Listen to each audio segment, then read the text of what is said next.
سيدنا موسى عليه السلام وأخوه اسمه هارون عملوا بالضبط مثل ما الله سبحانه وتعالى قال لهم، بس فرعون قسى قلبه وزاد قسوته على الشعب وما خلى الشعب يطلع من مصر، مع إنه موسى عمل قدامه معجزات كتيرة.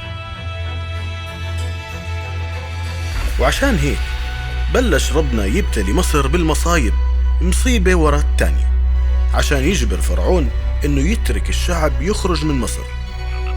بلش الابتلاء مثل الضفادع والذباب والدمامل والجراد و3 أيام ظلام. وفي بعض الأحيان فرعون كان يوعد سيدنا موسى إنه راح يطلق سراح الشعب، بس لما الابتلاء يروح كان يرجع بكلامه ويقسي قلبه بزيادة.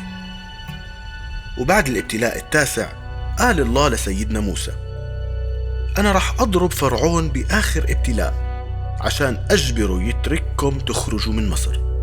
فراح سيدنا موسى لعند فرعون وحذره وحكاله: الله بيقول اليوم بعد نص الليل كل مولود بكر ذكر من المصريين راح يموت، بداية من ابنك البكر للمواليد البكر للخدم يلي في أسرك، والبكر من الحيوانات كمان راح تموت.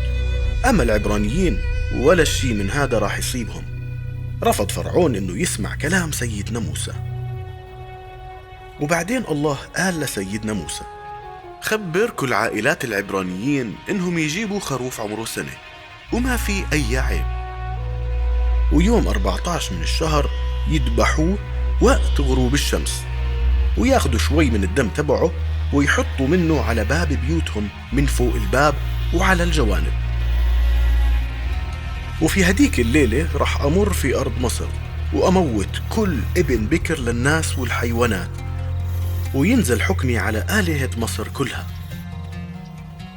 وبالنسبة إلكم الدم اللي على الباب راح يكون علامة يلي تفرق بينكم وبين المصريين، ولما أجي وأشوف هاي العلامة ما راح أصيب هذا البيت، وما راح ينزل عليه الهلاك مثل ما راح ينزل على بيوت التانية.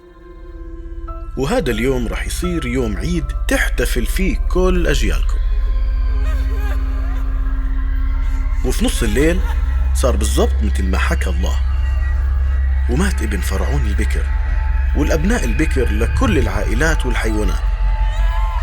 وفي هديك الليلة قام الكل صياح وبكى وعويل ما عمره صار من قبل. وفي هداك الوقت نادى فرعون على سيدنا موسى وقال: خد شعبك وأملاكهم واخرجوا بسرعة من أرض مصر. وهيك نجى الله الشعب من عبودية المصريين مثل ما وعدهم، وأخرجهم من مصر عشان يقدروا يعبدوه بحرية في الأرض يلي وعدهم فيها.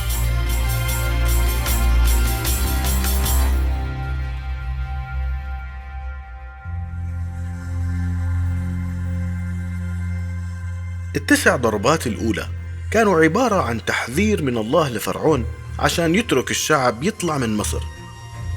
شو كان الفرق بينهم وبين الضربة الأخيرة؟ شو بيعلمنا هذا الشيء عن صبر الله وعن حدوده؟ شو كان معنى الطريقة يلي الله علم العبرانيين يعملوها عشان ينجيهم من الموت؟ وشو كانت مسؤوليتهم في نجاتهم من الموت؟